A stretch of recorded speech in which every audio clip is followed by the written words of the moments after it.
Good morning student. आज हम BEd second year में सब्जेक्ट है हमारा नॉलेज एंड करिकुलम, जिसके अंतर्गत आज हम अध्ययन करेंगे शैक्षिक विचारक और बाल केंद्रित शिक्षा। ये यूनिट हमारी थर्ड है, जिसके अंतर्गत हम देखते हैं कि जो बाल केंद्रित शिक्षा क्या होती है। उसके अंतर्गत जो रूसो थे, प्लेटो थे, पाउलो फ्रेरे थे, जो अलग अलग जो विद्वान थे, उसका शिक्षा के अंतर्गत उनके क्या विचार थे उसके बारे में हम देखेंगे। सबसे पहले हम बाल केंद्रित शिक्षा क्या होती है। सामान्य शब्दों में अगर हम देखें तो प्राथमिक स्तर के विद्यालय में जो बालकों को जो शिक्षा प्रदान करवाई जाती है उसे कहा जाता है बाल केंद्रित शिक्षा।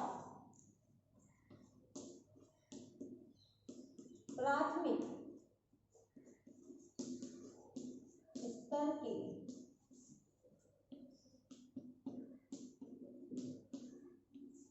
बालकों को दी जाने वाली शिक्षा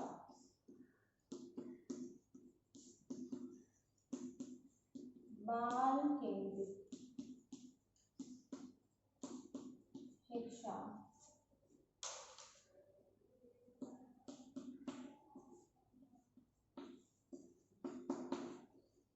बाल केंद्रित शिक्षा कहलाती है, जिसमें हम बालकों को जो 1 से 5 की कक्षा के जो बालक होते हैं उसको इसके अंतर्गत शिक्षा दी जाती है। इसके अंतर्गत पूरा जो फोकस होता है वो बालकों पर रखा जाता है।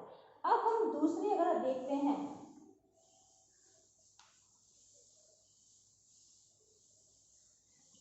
अगर हम दूसरी देखें कि बाल केंद्रित शिक्षा के बारे में, तो जब जो बालक है जब वह सामान्य रूप से बोलना, वस्तुओं को पहचानना और जिज्ञासा के जागृत होने की जो स्थिति होती है, जब उसमें उसको शिक्षा प्रदान करवाई जाती है तो वह बाल केंद्रित शिक्षा कहलाती है। अब हम इसमें देखेंगे कि इसमें बालक क्या करता है। जब छोटा बालक होता है वो क्या करता है कि वह सामान्य रूप से बोलना सीखता है, अपने आसपास के जो वातावरण उसको पहचानना सीखता है।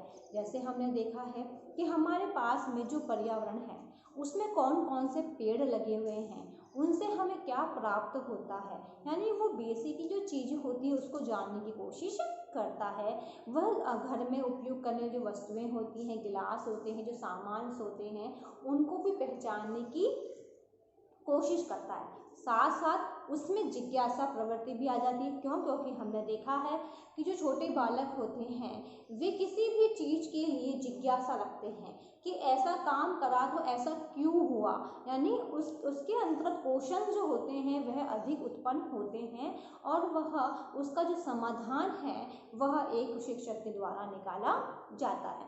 फिर हम देखें तो जो बाल केंद्रित शिक्षा है वह एक ऐसी शिक्षा है जिससे जो बालक होता है वह स्वतः ही सीखने की जो क्षमता है वह अर्जित कर लेता है। तो बालक क्या करता है, स्वयं उसको सीखता है और करने की कोशिश करता है, यानी सीखता जाता है, क्योंकि शिक्षकों का निर्देशन उसे मिलता रहता है, ना कि उसे भाषण। क्योंकि हमने देखा है कि एक बच्चे को विद्यालय के अंतर्गत शिक्षक के निर्देशन के आधार पर तैयार किया जाता है, क्योंकि शिक्षक जो होता है वह समय समय पर बालकों को गाइडलाइन देता है कि तुम ये काम करो तो ये अच्छा रहेगा, आप उनके भविष्य के लिए वह निर्देश देता है। फिर हम बात कहें इसके अंतर्गत तो जो बालक है, बालक का जो मनोविज्ञान है उसको समझते हुए जो शिक्षण की व्यवस्था है उसको करनी चाहिए। क्योंकि हम देखते हैं तो इसमें हम बालकों का मनोविज्ञान, साइकोलॉजी को देखते हुए हम क्या करेंगे, शिक्षण की व्यवस्था करेंगे। क्यों? क्योंकि हमने देखा है कि बच्चा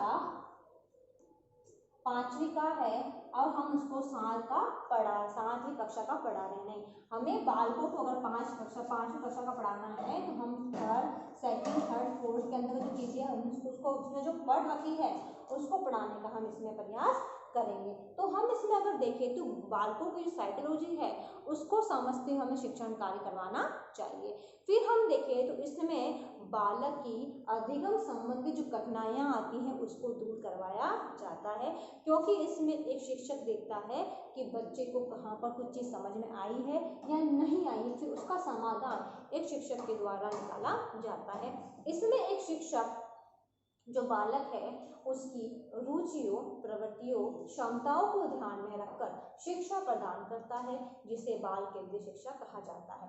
केवल अगर हम बात कहें तो प्राथमिक स्तर पर शिक्षा देना ही बाल केंद्रित शिक्षा नहीं है, उसकी क्षमता, रुचि, प्रवृत्तियों को ध्यान में रखकर भी जो शिक्षा दी जाती है उसको भी हम बाल केंद्रित कह सकते हैं, क्योंकि हमें इसमें देखना है कि बालक की रुचि किसमें है, उसकी प्रवृत्तियाँ कैसी है, उसकी क्षमता कितनी है, जो हम कार्य करने कह रहे हैं वे कर सकते हैं नहीं कर सकते, इसका भी हमें विशेष ध्यान रखना है।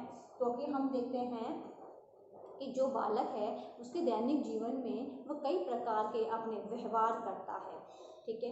इसके साथ साथ हम शिक्षा के अंतर्गत बालक को देखते हैं कि जो बालक है वह समस्यात्मक बालक है या बाल अपराधी बालक है, कौन सा बालक है, उसकी पहचान भी किसके द्वारा करवाई जाती है, एक शिक्षक के द्वारा करवाई जाती है। क्योंकि एक शिक्षक अध्ययन के दौरान पता कर लेता है कि बालक क्या चाहता है, बालक की रुचि किस में है, बालक किस प्रकार का है, तो उसका निदान करके एक अच्छा जो छात्र है उसको बनाने का कार्य एक शिक्षक के द्वारा करवाया जाता है। तो ये था बाल केंद्रित शिक्षा। अब इसकी जो भूमिका है या हम बात कहें प्रक्रिया की, वे कल की क्लास में हम अध्ययन करेंगे।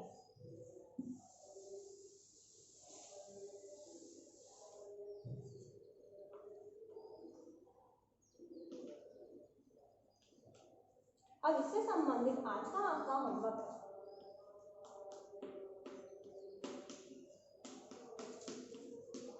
बाल केंद्रित शिक्षा क्या है।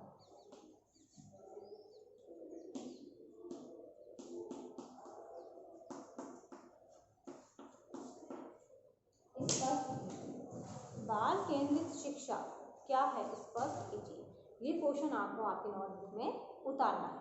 अंत में एक विशेष बात, जैसा कि आप सभी को पता है कि देश में कोरोना ऐसी महामारी बहुत फैल रही है, इससे सुरक्षित रहने के लिए मुंह पे मास्क लगाइए, हाथों को सैनिटाइजर कीजिए, यदि आप बाहर जाते हैं किसी व्यक्ति कांटेक्ट में आते हैं तो कम से कम 6 फीट की दूरी बनाए रखिए। घर पर रहे, सुरक्षित रहे। धन्यवाद।